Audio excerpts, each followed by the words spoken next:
Glória a Deus, aleluia. Dá uma salva de palmas para Jesus. Glória a Deus. Obrigado, Rodrigo. Obrigado, Guga. Glória a Deus. Bênção. Amém, amados. Pode se assentar. Nós vamos ler um trecho em Romanos e um trecho em 2 Coríntios. Eu queria começar com o trecho em 2 Coríntios, capítulo 3.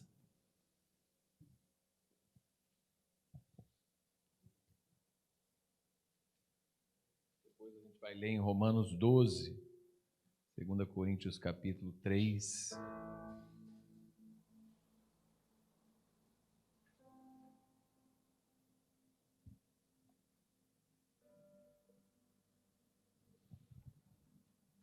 Onde há o Espírito do Senhor, aí a liberdade. Verso 12.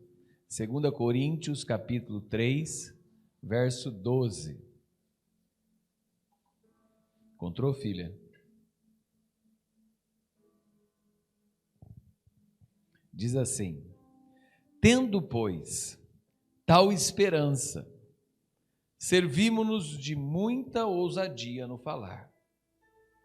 E não somos como Moisés, que punha véu sobre a face, para que os filhos de Israel não atentassem na determinação do que se desvanecia. Mas os sentidos deles se embotoaram. Pois, até o dia de hoje, quando fazem a leitura da antiga aliança, o mesmo véu permanece, não lhe sendo revelado que em Cristo é removido. Mas até hoje, quando é lido Moisés, o véu está posto sobre o coração deles. Quando, porém, algum deles se converte ao Senhor, o véu lhe é retirado.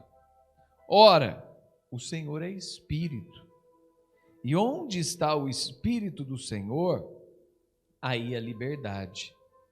E todos nós, com o rosto desvendado, contemplando como por espelho a glória do Senhor, somos transformados de glória em glória, a sua imagem, e como pelo Senhor, o Espírito.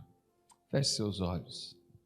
Senhor Deus maravilhoso, Pai, pedimos que de maneira preciosa o Senhor possa falar ao nosso coração sobre a liberdade do Teu Espírito, sobre a transformação de glória em glória e sobre como somos transformados, Senhor. Pedimos que o Senhor, de maneira preciosa, venha sobre nós e fale com a Tua palavra, Senhor, transformando o nosso coração, transformando a nossa vida, transformando, Senhor, a nossa mente e nos ajudando a entender a Tua vontade. É nisso que oramos e agradecemos. Amém. Amém. Paulo aqui começa falando sobre o véu, né, que permanece quando era lido o livro de Moisés, e que ele fala, né, como algo que impedia que fosse visto o resplendor do seu rosto. Amplia a imagem daquilo para incluir aquilo que impede os judeus de perceberem que a lei mosaica passou, né? Que agora Cristo, e Cristo quem nos traz a liberdade. Mas essa liberdade, ela é interessante, ela não é para a liberdade para fazer o que eu quero, mas para a liberdade para entender em Cristo, né, aquilo que Deus deseja, e ao mesmo tempo para eu ter força para vencer e fazer aquilo que eu quero, sem estar preso a algumas coisas. Nesse processo, o mesmo véu permanece, que em Cristo é removido, pois não lhes foi revelado que tal aliança foi abolida por Cristo. Em Cristo, a aliança se findou e começa, né, o tempo da nova aliança. Aliança em Cristo Jesus, aquela que Deus fez com o homem através do seu Filho, através da sua obra, que nós todos os anos relembramos na Páscoa, né?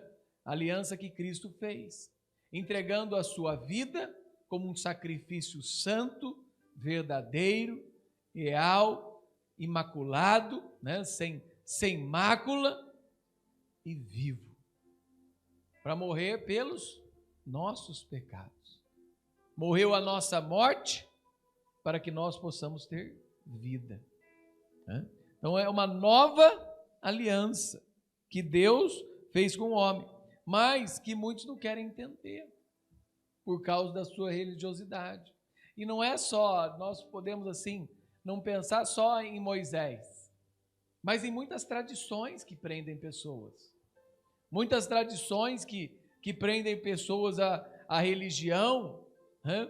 Mas não a religião pura e verdadeira, mas a uma religiosidade que muitas vezes os afasta da verdade. O medo de abandonar os ídolos, o medo de abandonar, né, os velhos hábitos e as tradições, para uma liberdade que Cristo traz. Ele fala aqui, né? O Senhor é Espírito, e onde o Espírito do Senhor está, aí há liberdade. Liberdade. Pode ter liberdade de várias maneiras, como afirmação da unidade profunda entre o Espírito Santo e o Senhor, né? Ou uma explicação de que o Senhor que fala é o Espírito, que o próprio Senhor que fala é o Espírito, trazendo esta liberdade. Então nós precisamos confiar em Deus. Confie em Deus o tempo todo. O tempo todo. Confiar no Senhor. Olha o que ele fala no verso anterior. Algum deles se converte ao Senhor, o véu é retirado. Muitas vezes aquilo que nos impede de ver a Deus verdadeiramente, de ver o Senhor com clareza, de ver a Cristo, quando realmente Cristo entra no nosso coração, essas escamas caem e nós conseguimos enxergar ao Senhor como Ele é. E isso é princípio para transformação da nossa vida, que é o que fala o verso 18, para que nós possamos depois entrar no livro de Romanos, é o que fala o verso 18, ó. E todos nós com o rosto desvendado, contemplando como por espelho a glória do Senhor, somos transformados, somos como um espelho que reflete a glória do Senhor. Ao encontrar com Cristo, Cristo entrar na nossa vida, nós vamos sendo transformados e nós refletimos a glória de Deus, ou precisamos refletir a glória de Deus. Se verdadeiramente somos cristãos, nós precisamos refletir a glória de Deus, ser um reflexo de Cristo nessa terra. Pequenos cristos que andam, né, nas comunidades, pequenos cristos que andam, né, nos locais sociais, que você pode andar, né, numa escola, numa universidade. Não é para você só refletir a glória de Deus dentro da igreja, mas é para você refletir a glória de Deus em todos os lugares e ser transformado, e transformar vidas. Lembra o que Moody falava? A Bíblia que o não cristão lê é o cristão.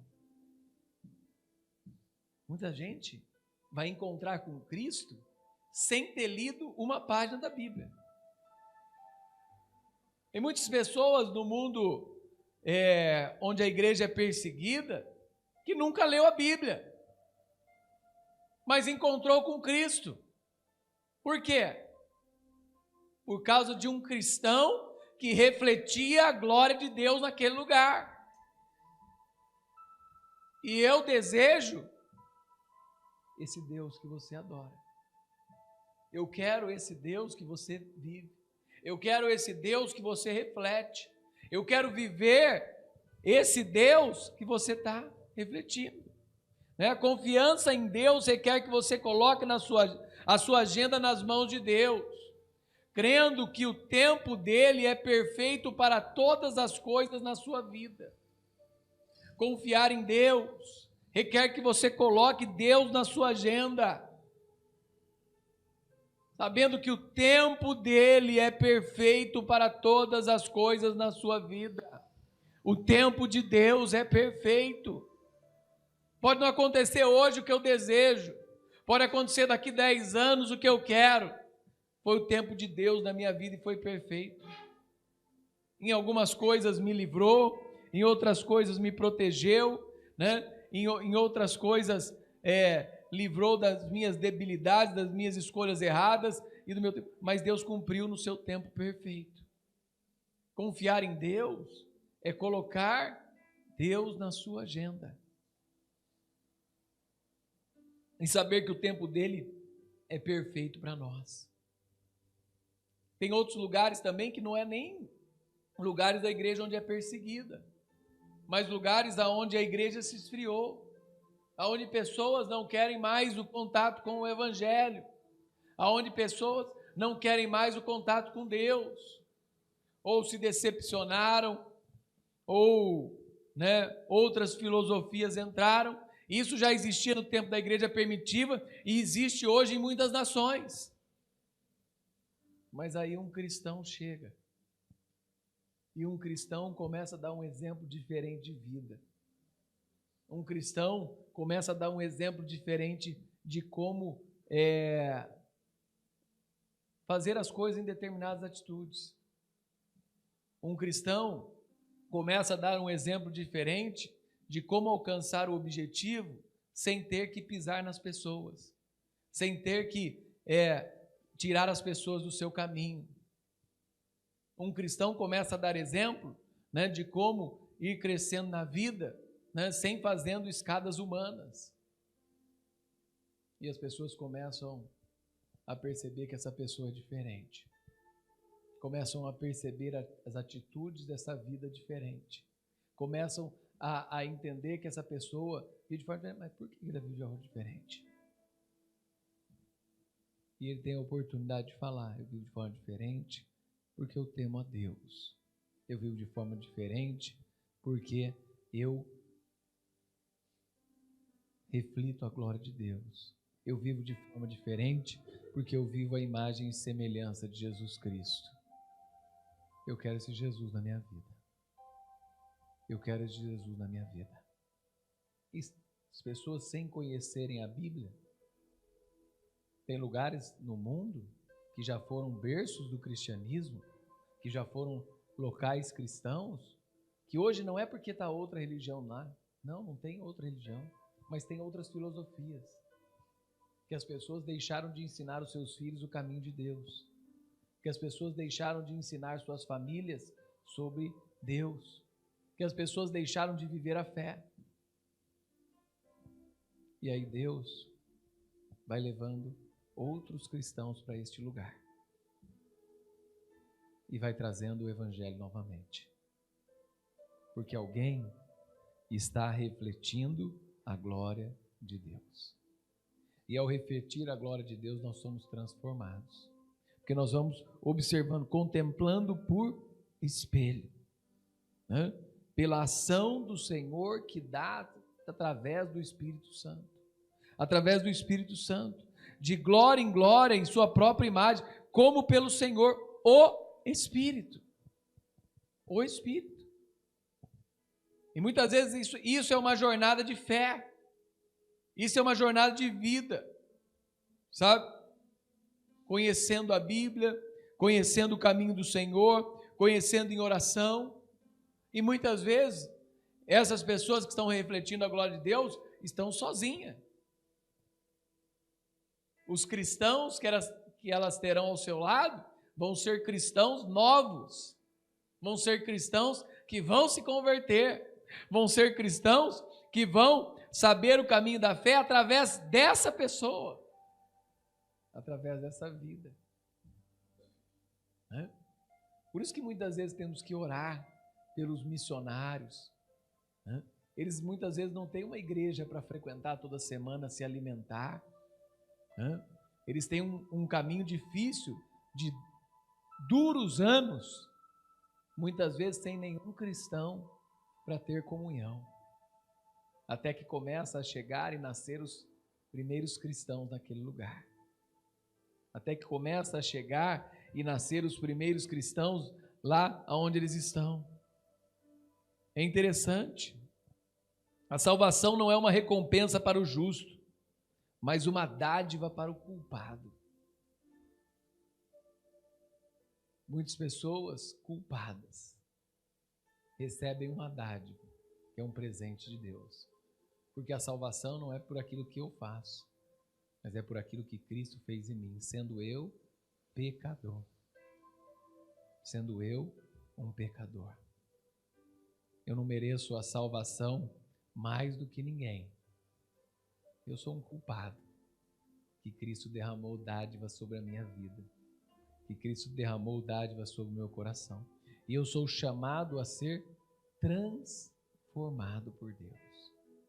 Transformado pelo Senhor.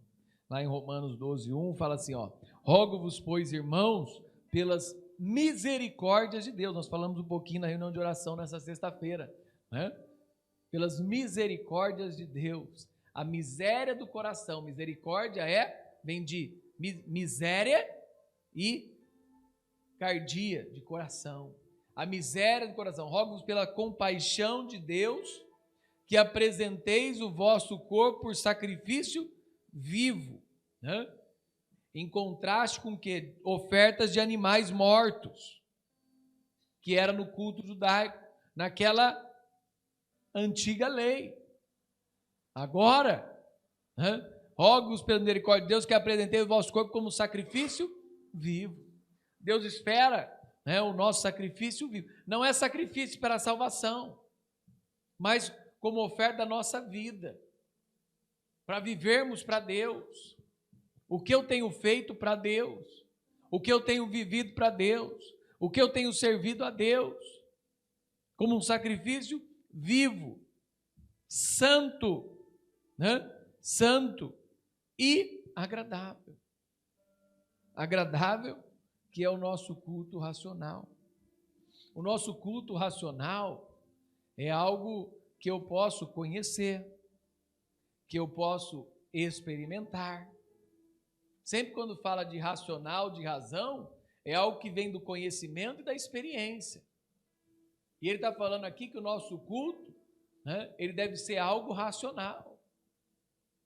Algo que eu penso, que eu contemplo, que eu realizo, que eu expresso, né? E isso como um sacrifício vivo. Dando o meu melhor para o Senhor, de forma santa, né? Vivendo de forma santa, abandonando o velho homem, abandonando as velhas atitudes, abandonando as velhas práticas e vivendo o novo de Deus na minha vida. O que Deus tem de novo para mim. Ao mesmo tempo, agradável a Deus. Fazendo algo que agrada a Deus. Não é algo que desagrada. Sabe, não é fazendo de qualquer jeito. Quando eu faço de qualquer jeito, quando eu não me preparo, quando desagrada ao Senhor. Lembra aquela oferta dos 2 irmãos? Lá em Gênesis 4? Não fez de qualquer jeito, do que sobrava. Até nos filmes demonstram assim, às vezes pegando uma fruta que caiu, né? Não a fruta boa, pego a fruta que caiu, né? Pego aquilo que sobrou, pego aquilo que não presta mais, né? E dou. Isso eu tenho que tirar da minha vida. E não só para o Senhor, né? Para outras coisas. Aquilo que não presta para mim, não deve prestar para mais ninguém. Né? Então, ou eu arrumo e dou uma coisa boa para alguém, ou não dou. Isso deve ser um princípio da minha vida. Um princípio não é que não presta, que eu não estou mais usando, não é nesse sentido, tá? Aquilo tem um valor, mas eu não estou usando agora. Mas uma coisa quebrada, judiada, rasgada, não, né? Não, às vezes a gente recebe doação no bazar de cueca furada. Não dá, né? Não dá. Roupa suja. Não dá, né? Receber o melhor. A pessoa que recebe, ela tem que ter alegria em receber uma coisa. E não estou falando, e aqui quando fala uma oferta agradável a Deus, aquilo que eu separo de melhor, aquilo que tem valor, como nós vimos aqui falando de Davi. Davi não queria dar aquilo, me deu e eu dou. Não, não é assim. Eu comprei, teve um valor e eu ofereço a Deus, e Deus se agrada da minha oferta. Então é um sacrifício vivo, santo e agradável. Eu ofereço o meu melhor. Para Deus é o meu melhor. Eu ofereço ao Senhor, e o Senhor vai me se agradar. E o Senhor naturalmente vai abençoar a minha vida. Foi isso que ele fez com Davi? Cessou a praga, abençoou aquela terra. E Deus abençoa. Quando eu dou o meu melhor para o Senhor cuida. E o Senhor não cuida, não é só no tempo que eu estou fazendo. Fala que enquanto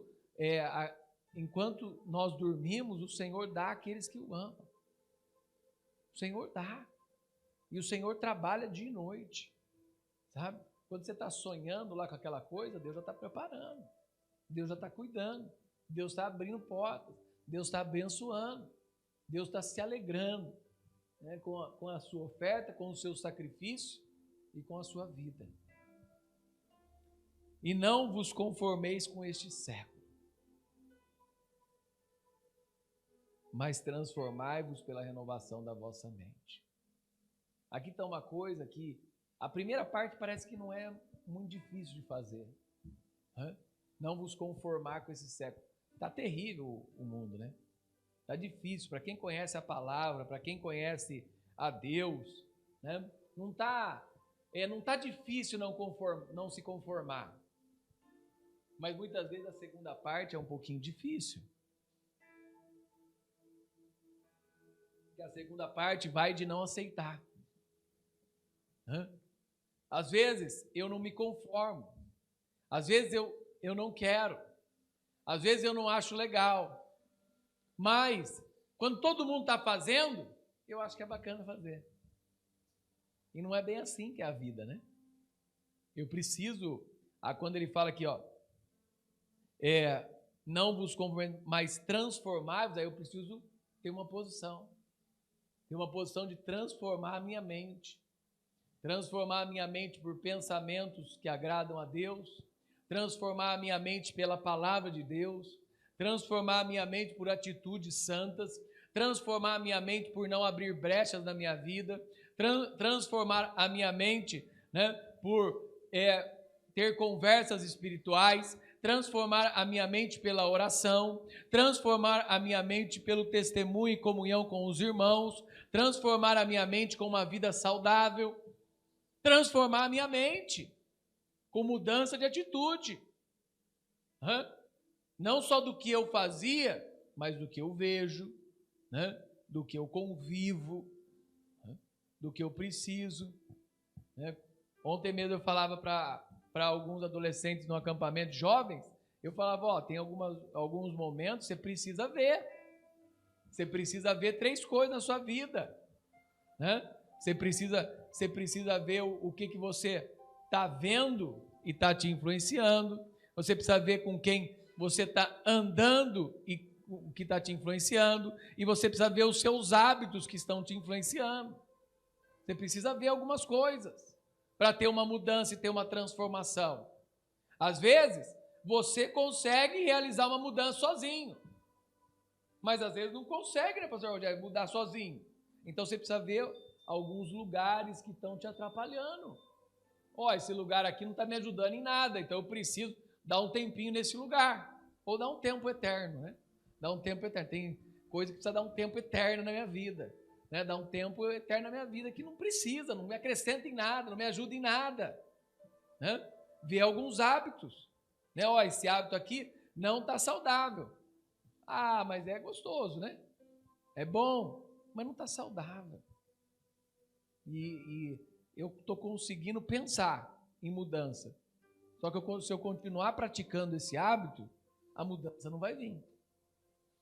A mudança não vai chegar.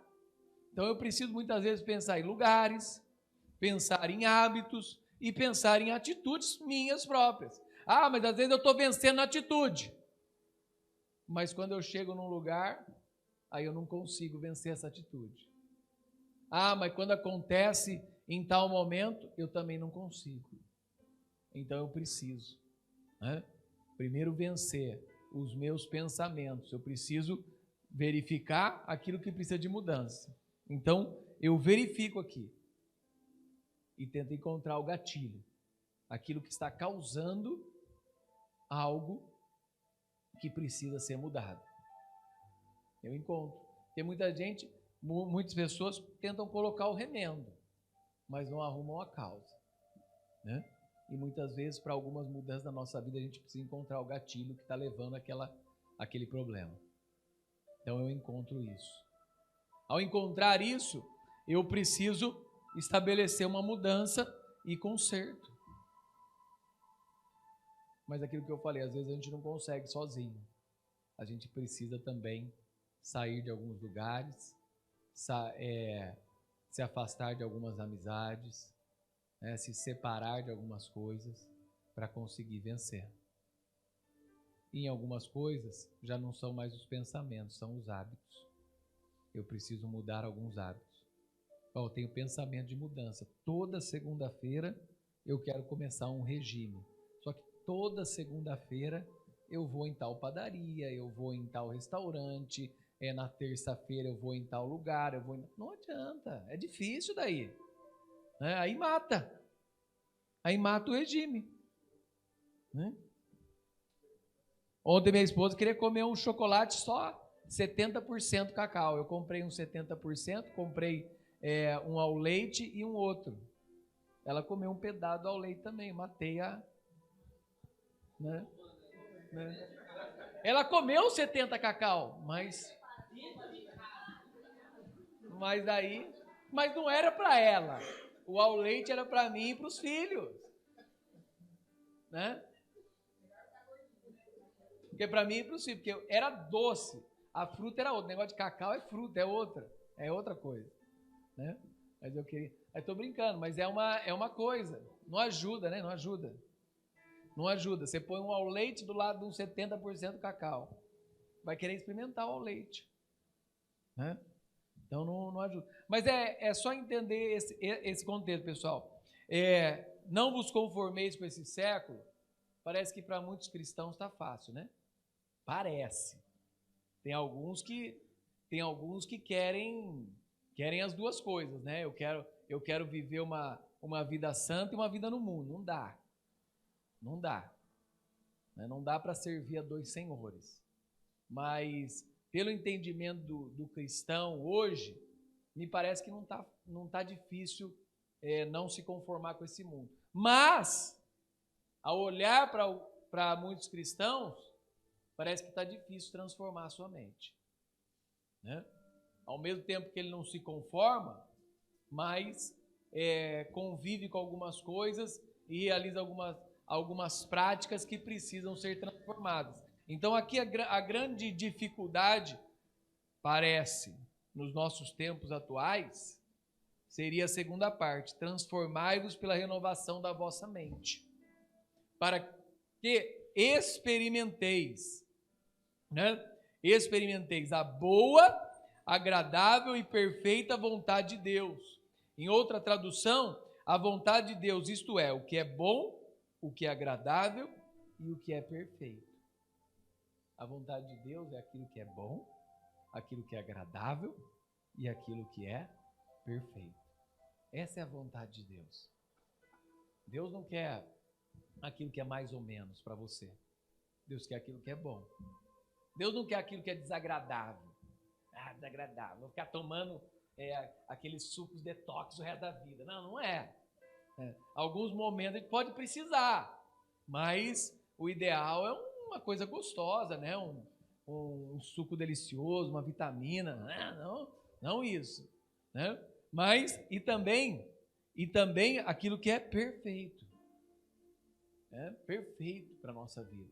Então Deus quer aquilo que é bom, aquilo que é agradável e aquilo que é perfeito para nós. Essa é a vontade de Deus. Essa é a vontade de Deus. Ela é boa, perfeita e agradável. Amém? Acho que vocês entenderam bem com as ilustrações, né? Né? Vamos ficar em pé. Que você possa buscar essa renovação da mente. Os tempos são difíceis. Os tempos são corruptos. Não são só os políticos que são corruptos. Os tempos são corruptos. O sistema é corruptível. Tá? O sistema é maligno. O sistema que opera neste mundo. Não é o sistema que opera na política, na economia ou em qualquer outro lugar. O sistema que opera neste mundo, ele é maligno. Ele é maligno. E ele quer operar em diversas áreas. Quer operar na educação, ele quer operar na política, ele quer operar na economia, ele quer operar no estado civil, ele quer operar dentro da igreja, ele quer operar em tudo. Em tudo. É um sistema maligno que corrompe o mundo. E nós precisamos não nos conformar com este mundo, mas transformar a nossa vida pela renovação da nossa mente, para que nós possamos experimentar aquilo que é bom, perfeito e agradável ao Senhor. Amém? Senhor Jesus, obrigado por esta manhã, Pai. Uma manhã abençoada na Tua casa. Uma manhã onde o Senhor manifestou a Tua glória e a Tua presença. Nos ajude, Senhor, a viver de forma agradável, a viver de forma perfeita, a viver a Tua vontade, Senhor, não só na igreja, mas em todos os lugares aonde o Senhor nos colocar, Pai. Derrame o Teu Espírito Santo sobre nós, nos ajude, Senhor, a transformar pela renovação da nossa mente, sermos transformados de glória em glória, como disse a Tua palavra, vivendo a semelhança de Jesus, como por um espelho, a sua imagem e semelhança, Pai, levando o Teu Evangelho, levando a vida, levando a Tua presença, Senhor, nesta terra, de forma santa, agradável e perfeita, em nome de Jesus, amém, amém.